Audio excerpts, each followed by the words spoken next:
Hey there, Alberta. You reckon you remember me? It's your future ma-in-law, Dorothy, coming your way. Ha! Boy, oh boy, do I have a surprise for you. Oh, hello, Dorothy. It's really nice talking to you.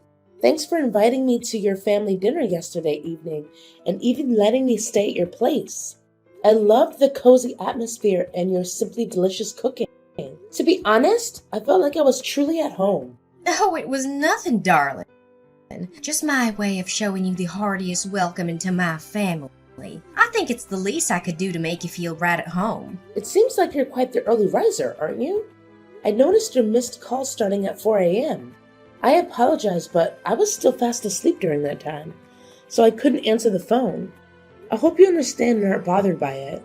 Well, bless your heart. I'm not minding one bit. But here's the thing, darling.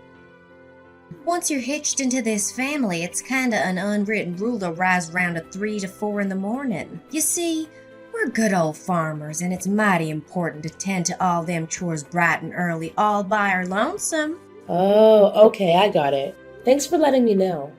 Now, being from the big city, I reckon you might not know the ins and outs of farmer life. But I fret not, sugar, 'cause I'll be right there to teach you every last bit about being a farmer. We'll have you plowing fields and milking cows like a pro in no time. Thank you, Dorothy. I truly appreciate it. I'll do my best to soak up all the knowledge about how things run in your household. I'm excited for the learning journey ahead, and I know it'll be a whole lot of fun. Your guidance means the world to me. You know what, Alberta? Sometimes them city folks can be downright clueless and ignorant. They go round acting all high and mighty, looking down on us hard-working farmers like what we do don't mean a lick to society. Can you believe it? They act like meat just sprouts up on trees or something. It sure makes my blood boil, and I gotta admit, sometimes I feel like giving their filthy mouths a good old slap. No offense, darling, but it sure gets under my skin. Oh, I understand, Dorothy. But let's remember that not everyone fits into the same mold. Whether in the city or the countryside, we'll find both good-hearted people and those who could use a little more kindness. Oh, well, bless your heart, sugar. What in tarnation do you mean by that? Are you insinuating that your precious old mother-in-law is no good? I declare that cuts me to the core. I reckon that's just some mighty characteristics of them city folks, innit? Always looking down on us country folk. Oh no, Dorothy. You've completely misunderstood me. I never said a word about you being a bad person.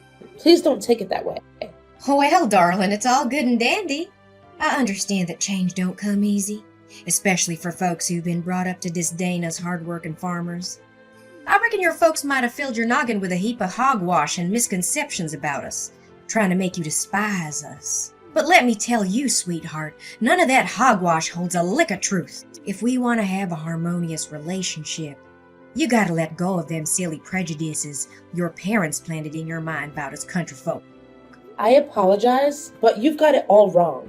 My parents and I hold no prejudice against farmers. Truth be told, we have nothing but the utmost respect for you and all the hardworking people who toil away in the fields and farms day in and day out, providing us with nourishing food. Ho ho ho. Well now, sugar, if that's what you say, we'll just have to wait and see if your actions back up them words. We all know talk is cheap, and it's actions that truly speaks volumes. On another note, you must have gotten quite a bit of info about me and our kin from our talk yesterday, but there's a few more things I haven't had a chance to share with you just yet.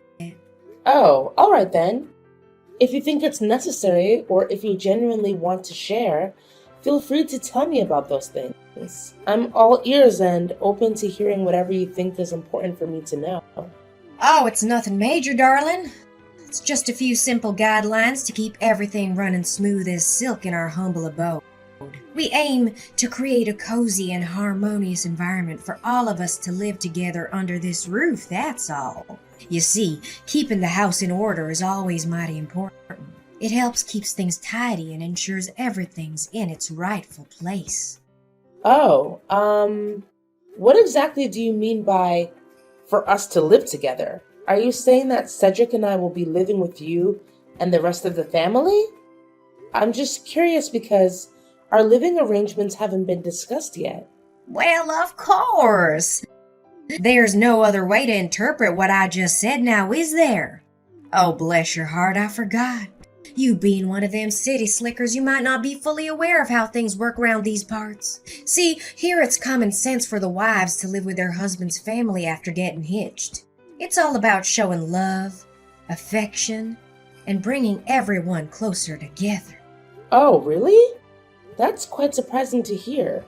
You see, that's why us country folks are known for our hospitality and friendliness. We're a whole different breed compared to them city folks who always seem so cold-hearted and hostile towards each other. I find it a bit surprising because Cedric never brought up anything like that to me. Actually, he told me he wanted to purchase a new house in the city for us to live in together. You see, we're currently employed by a company located in the city, so it's only natural that he would prefer us to reside there. What, did Cedric tell you that himself? Why didn't he bother to tell me? To be honest, that's a shock to me. He could have at least given me a heads up. I thought after all these years of working in the city, he'd miss Mom and Dad and come back to his hometown to repay us for raising him into the fine young man he is today. I guess I was just wishful thinking. Of course, why would he want to live with a poor old lady like me instead of a young pretty girl like you? I'm sorry if you weren't aware of his intentions yet, but trust me, Cedric loves you and he'll tell you about his plans when he's ready. Just give him some time. Well, all right, darling, if you say so. It looks like you're the only decent soul I can rely on to rein in my headstrong boy. Oh, and speaking of which, when will you be heading back to the city? I know your visit round these parts won't last forever, will it? Oh, I've actually planned to head back home in 2 days. You see, I have work to tend to as well. Plus, I only took a short leave of 5 days to come visit this town and have a lovely get-together with you and the rest of the family. Well, shoot. Only 2 days? That's a darn shame. I was hoping you could stay as long as your heart desires. There's a heap of things round this old house I want to show you and teach you. But no need to fret. 2 days is still plenty of time for a mother and daughter-in-law to build a bond, don't you think? We'll make the most of it, you can count on that. Don't you worry none, my dear. I got some mighty fine plans in store for us. I promise we'll have a grand time together. Rise and shine, darling. It's high time you woke up and got ready to burn off extra calories. We don't have a moment to waste, Alberta. I want us to squeeze every drop of goodness out of them 2 days you're staying here. And let me tell you, I've already got it all planned out. Every little thing you should be doing. Oh, Dorothy, it's only 4 a.m. I understand you're eager for us to have some quality time together, but did you really have to knock on my door this early in the morning? It's still dark outside, and I could really use a bit more sleep. Can we perhaps plan our activities for a bit later in the day? Oh, Alberta, how can I expect you to marry into my family if all you know how to do is sleep till the afternoon? You gotta step up and prove yourself worthy of being a part of this family. The only way you can do that is by following my lead and doing everything I tell you. Just take a gander at your side, Alberta. My boy, Cedric, went out of the house ages ago to deliver them eggs to the grocery store. He's already out there working hard while you're still snoozing. You should feel ashamed of yourself. Oh, really? Cedric is already out? That's strange. Well, now, what's so peculiar about that? My boy Cedric, he's a fine young man, I tell you. Even though he's taken a break from work, he still keeps his folks in mind and helps them out whenever he can. But you, my dear, ought to be downright ashamed. You can't just lie here in bed and conjure up a heap of excuses to dodge your womanly responsibilities. Lazy gals like you might as well be 6 feet under. You're making all of us women look bad. Back in my day, a lass like you would have gotten a good whack with a rod for pulling that kind of stunt. I'm not trying to get out of my chores, but it's just so early in the morning. I'm not used to waking up at 4 a.m., especially on the weekend. Well, look at you. I reckon my boy must have spoiled you rotten. Isn't that right? But let me set something straight. This ain't your house, so don't go thinking you're gonna be treated like some princess round here. Now listen up and listen well. I'm only giving you one more minute to get yourself up and ready. We got a whole day stretching out ahead of us, with a list of chores as long as a country mile. So chop chop now. Time's a-wasting. All right. I'm already up, so you don't need to keep knocking on the door. Have you finished all them morning chores I gave you, darling? I sure hope you did, 'cause if you didn't, rest assured, I'll make sure you get a good old-fashioned punishment that you rightly deserve. Honestly, Dorothy, how can you expect me to complete every single task on your never-ending list in just a few measly hours? And to top it off, you didn't even bother showing me how to do that. Now hold your horses there. No need to be a drama queen. Is this how them city slickers always act? Complaining at the first sight of a little challenge? If you're gonna keep acting like a soggy noodle soup, then I reckon you're not the right match for my son, darling. Perhaps a drama queen like yourself ought to find someone who's just as skilled at stirring up a fuss over nothing. Face the facts. You just don't fit in with our family. It's high time you admitted it. Your words don't make any sense. Instead of pointing fingers at me, why don't you take a good hard look at the mile-long list of chores you handed me? Feeding livestock, mending fences, planting corn, scrubbing the hog lot and chicken house, and even taking showers for the pigs. The list goes on and on. Can you blame me for feeling overwhelmed? Well. Just a friendly reminder for you, darling. We ain't gonna be using no fancy corn planter contraption. Nope. You'll be planting them corns by hand. Every last one of them. We gotta cover that whole field with them seeds, you hear? Now it'll be a mighty fine exercise for lazy gals like yourself. No rush. Take your sweet time, but make sure that the work gets done by the end of today. I'm not taking no excuses for no delays. You got that loud and clear? Manually plant the corn? Are you joking? Do you even realize that the cornfield is a whopping 40 acres in size? It would take me days on end to get that done by hand. Not to mention the scorching hot temperatures we're dealing with. I'd literally keel over from the heat. Now, what's all the fuss about? Planting corn seeds by hand is as natural as a cow chewing cud. Our ancestors have been doing it that way for ages. How do you reckon they managed to handle all that planting business without fancy machines? They relied on their trusty hands, that's how. It's a good old tradition that's been passed down through generations, and we aren't breaking it now. And what about this business of taking showers for pigs? Do you honestly expect me to handle that all by myself? Now listen up, you lazy sloth. There's nothing too much for a woman to handle round here. And you better believe you'll be taking showers for each and every one of them pigs in that lot. Remember to be extra gentle so as not to hurt my precious pigs. They're worth their weight in gold, my money. So you better take extra care with them. And let me make it clear, if I see even one scratch on their skin, you'll be paying for the damages. You hear? Oh, and by the way, you're only allowed 1 hour to get it all done. So get to it! You've got to be kidding me. Look, I appreciate that you care about your pigs, but do you realize that there are hundreds of them on your farm? You can't honestly expect me to wash each and every one of them by myself. And on top of that, in just 1 hour. Seriously? Tell me, are you a human or a pig yourself? A human can't be that lazy. Now listen here. You bring nothing but shame to all them fine ladies like me. Why don't you mosey on over to the hog and make yourself at home? You don't have to do much there. Just snooze, chow down, and wait for others to tidy up after you. I reckon that kind of life must be a dream come true for lazy folks like yourself, huh? Boy, oh boy, how pitiful. Listen, Dorothy. I'm not sure what's gotten into you, or if I've unintentionally upset you, but I believe you're being unreasonable here. I've already pitched in by feeding the chickens and tidying their coop this morning, and that's about all I can manage for now. Oh, what do you think you're doing? Define your own mother-in-law like that. Is this the way a daughter-in-law ought to treat her husband's dear old mama? I can't rightly believe my own ears. If you keep carrying on like this, there's no way I'm letting you get hitched to my boy, you hear? Alberta, I know you're within earshot, so quit ignoring me. It's mighty rude and disrespectful, and you dang well know it. Alberta, I'm demanding an answer this instant. I swear on my boots, if you keep ignoring my commands, there'll be consequences to pay. Dorothy, please open this door and let me out.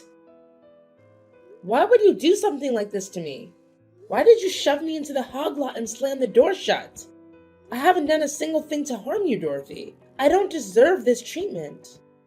Well, isn't that just a fitting consequence? That's what happens when you defy my commands, darling. Now you best learn your lesson and be a good, obedient daughter-in-law. You'll be sleeping right alongside them dirty pigs until you change my mind and tend to all those chores I assigned you. There's nobody coming to save you now. My husband and son are gone, and they won't be back anytime soon. So you better get cozy with them hogs, 'cause you're on your own, sweetheart. Dorothy, you've gone plumb crazy. I genuinely believed you were a decent person, but it's clear as day now that you harbor some deep-rooted prejudice against me. Well, isn't that just rich?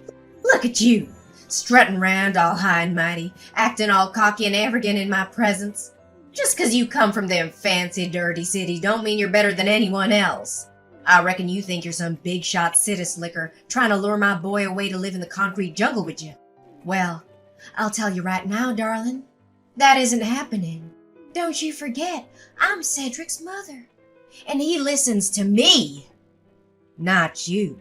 So go on and enjoy the company of them 100 of filthy pigs. Bet your whole darn body smells like manure now. Ha! Aren't you forgetting something? I happen to have my trusty phone right here with me, so I'll just give my husband a ring and tell him to come back and help me. Well, isn't that a hoot? And your wildest dreams, sweetheart? I already wrecked his phone, so there's no way you can reach him no more. Why don't you just accept your fate and embrace the pig farm? 'Cause that's where you belong, darling. You've earned it, fair and square. And if you happen to feel a growling in your belly, go ahead and help yourself to the same grub my pigs enjoy. Heard it's mighty nutritious, them pig feeds. Who knows? Maybe if you slick around long enough, you'll morph into a pig yourself. Ha! Although, truth be told, you're not far off from one as it is. Dorothy, you've gone completely off the rails. If you don't get me out of here, I swear I'm gonna call the police on you. I'm not even joking with you. Well, aren't you just a bundle of joy? If you feel so inclined, go right ahead and trot on down to the police station. But let me tell you, darling, it's a mighty long ride from there to my house. And truth be told, they wouldn't care about some petty squabble like this. It's not worth their time, I reckon. Oh, I'm just tickled pink with happiness. Can't believe my luck, seeing my revenge play out so smoothly. Every little piece fell right into place just like I planned. Now, Alberta, darling, there's no point in wailing or making a fuss. There's nobody around here to hear you. Best accept your fate and let yourself rot in that pig farm. Alberta, where are you? I stepped outside for a breath of fresh air, but what in the Sam Hill? The door to the pig farm is wide open. Did you somehow find a way to skedaddle from that place? How dare you, I say? Oh, well, would you look at that? Your dear husband and son made their way back home. And guess what? They lent me a hand and got me out of that pig farm. What? My husband and son came home? How could they? That's impossible. They spilled the beans to me. You convinced them to haul those eggs clear to some distant grocery store, and then you went and tampered with their car so they couldn't make it back. You deliberately loosened the oil nut, knowing it would wreak havoc on the engine after a while on the road. Do you even grasp the magnitude of the peril you put your own husband and son in? Luckily, they managed to reach out to a kind-hearted friend nearby who gave them a lift back home. What? I can't believe this. My plan went all to hell and back. This is just unacceptable. Everything was so perfectly planned and well thought out. How could it go wrong like that? I'm plumb flabbergasted. You've got some serious issues, Dorothy. What on earth possessed you to concoct such a twisted scheme? Is it because you harbor some hatred towards me and wanted to seek vengeance? Honestly, I haven't even done anything to you to deserve this. You hit the nail on the head. It's true, I can't stand you. I despise the fact that you hail from them big cities. Can't stand that high and mighty cocksure attitude you dish out when you talk to others. I also can't stand the fact that you roped my boy into moving to the city and shacking up with you for good. Honestly, you make my stomach turn. There isn't a single thing about you that stirs up any sympathy in me. That's downright absurd. It's not true at all what you're saying. I'm not done talking. All you're good for is whispering poisonous words in my son's ear about me, trying to turn him against his own kin. In other words, you engineered the whole thing, plotting and scheming to tear my family apart. You're the root cause of why my boy chose to abandon his family. Why on earth are you making such generalizations about people from big cities? I've never behaved in a cocky or arrogant manner, and your accusations are completely unfounded. And besides, I had nothing to do with Cedric's decision to move to the city. He's a grown man, and he can make his own decisions. In fact, he told me that he hates it when you try to dictate his life. Wait, what? Cedric can't stand me. No way. Does this mean I lost this battle? No. I flat out refuse to reckon with this reality. You best believe you need to send my boy back to me, you hear? I found him a new flawless bride who lives right around these parts, near my house and my farm. If Cedric ties the knot with that gal, he'll be settling down right here with me for good and help me with the farm work. Stop daydreaming, Dorothy. Oh, and by the way, your husband told me that what you did to him is unforgivable. That's why he decided to leave you for good. You'll be receiving divorce papers from him soon. Hold on there just a cotton-picking minute. Divorce papers? Are you plumb loco? Why in the world would my own husband want to divorce me of all things? You heard me crystal clear. And as you might expect, Cedric didn't keep it a secret either. He made it known to me that he intends to take legal action against you. Tampering with someone's vehicle and causing damage to the engine is a grave offense, and the consequences are severe. You'll find yourself behind bars for committing such a crime. What on earth are you yammering about? Prison? Are you pulling my leg right now? I haven't done anything wrong. I simply loosened the oil nut in their car just a smidge. It wasn't nothing too severe now, was it? I just wanted to keep them from making it back home. I reckon this matter ain't something that needs to be dragged out into court. It's not all that serious if you ask me. You're terribly wrong, Dorothy. As I mentioned before, tampering with someone's car is a grave offense. And mark my words, you'll face the consequences fitting for such a crime. Rest assured, the punishment won't be anything light. It will be substantial and just. No way! You're totally trying to scare me with your bluff. I'm not falling for your lame trap. Not in a million years. Seriously, it makes zero sense that my son and husband would ever throw me behind bars. They'd have to be absolute monsters to even think about doing something like that. Nah, Dorothy. They ain't the monsters here. You're the one wearing that title. You put your own husband and son in serious danger all because you wanted revenge on me. Listen, I'm not gonna waste any more of my precious time talking with you. It's your turn now to deal with all the mess you've caused. Just remember, Cedric and I are hitting the road real soon, and we ain't ever coming back. Oh, you can hide in the pig farm if you want, haha. No! This is just too much. Alberta, I'm begging you. Talk some sense into my husband and son. They can't just ditch me like this. We're family, for crying out loud. This isn't how family should treat each other, no way. Look, I'm sorry, all right. I messed up, I admit it. So please cut me some slack this time. I promise I'll support your wedding with Cedric. You've got my blessings. I really don't want to end up in prison. That place isn't for me. It's for real criminals, and I'm definitely not one of them. Why didn't you think it through before committing that terrible crime? It's already way past time for apology now. You've made your bed, now lie in it. No one's gonna swoop in and save you from facing the music anymore. It's time to own up to the consequences. Dorothy's husband Chris took a stand and reported her despicable actions to the police. Eventually, she was found guilty as charged and sentenced to prison. Shortly after, Chris and Dorothy decided to get divorced. It turned out that Chris had been enduring Dorothy's overbearing behavior for a significant amount of time, and her actions that endangered him and their son were the breaking point. During the trial, Dorothy lost control. She unleashed a barrage of insults at me and made threats, swearing that she would seek revenge on me and my family once she was released from jail. To ensure the safety of my loved ones, I had no choice but to request a restraining order against Dorothy. On a brighter note, Cedric and I finally tied the knot and had the wedding we had always dreamed of. Everything went smoothly, just as we had envisioned. We even invited Chris to join us in celebrating our special day. Our determination lies in leaving the past behind and embracing a better future ahead.